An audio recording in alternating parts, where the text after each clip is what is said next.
sem alça, sem vergonha.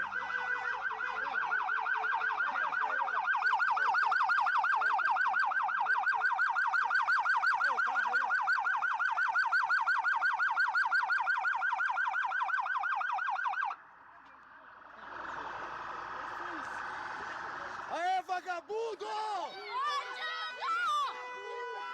Safado! Pilantra! Ô, safado!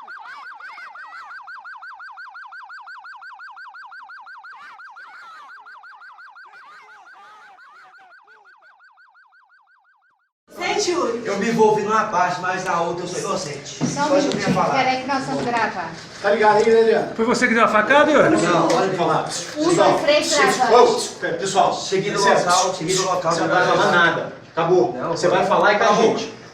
Quem vai falar alguma coisa aqui é o delegado do caso, o doutor Sandro. A gente vai só apresentar muito rápido. Não vai ter oportunidade para perguntas. Vocês me desculpem agora, porque a gente nem trabalhou com o cara ainda, tá? Certo. A gente tem que perguntar as coisas para ele ainda, interrogá-lo. Então aqui é só uma deferência para vocês aí para resolver isso logo, tudo bem? Doutora.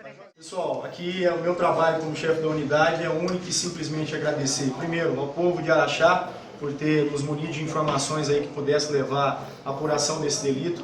Agradecer a minha equipe da Polícia Civil, no nome do Dr. Sandro, do inspetor Ares, por todo o trabalho que foi feito aqui na apuração desse delito.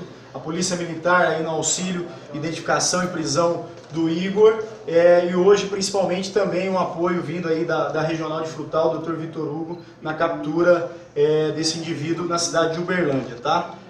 Deixamos aqui como presente da unidade, a gestão do nosso chefe, Dr. Ramon, a prisão desse cara aí, que a gente não pode chamar nem de pessoa, porque é uma pessoa, um indivíduo que não subordina aos valores dominantes na sociedade. Então, mais uma vez, agradecer todo o empenho aí da equipe, parabenizar. E o Dr. Santos vai passar o detalhe da prisão agora, única e exclusivamente no que a gente pode dizer, tá, com relação às investigações. Aí a gente pede um pouco de compreensão em razão da falta de informação, tá? Doutor, onde é que ele foi encontrado lá em Uberlândia? Uberlândia, na casa de um primo. Onde, que bairro, o senhor sabe, lá? O bairro, eu acho que Francisco Duarte, não sei o bairro não, mas é na casa do primo dele. Como é que ele estava? Como é que foi? Ele está dentro do apartamento. Chegamos lá, está dentro do apartamento, não ofereceu resistência nenhuma, entendeu? E como a polícia chegou até lá, O doutor? bom desse que foi identificado e um dos autores foi aquele tipo de inteligência, foi o seu rastreamento dele. Até chegar no local e hoje foi a prisão dele. Eu trabalho de agora em diante. Agora vai ser interrogado, né? Vai ser feita uma cariação com certeza entre os envolvidos e concluir o inquérito. Ele vai ser ouvido ainda hoje, doutor? Não sei, vamos conversar com ele, mas não sei se vai formalizar hoje o interrogatório.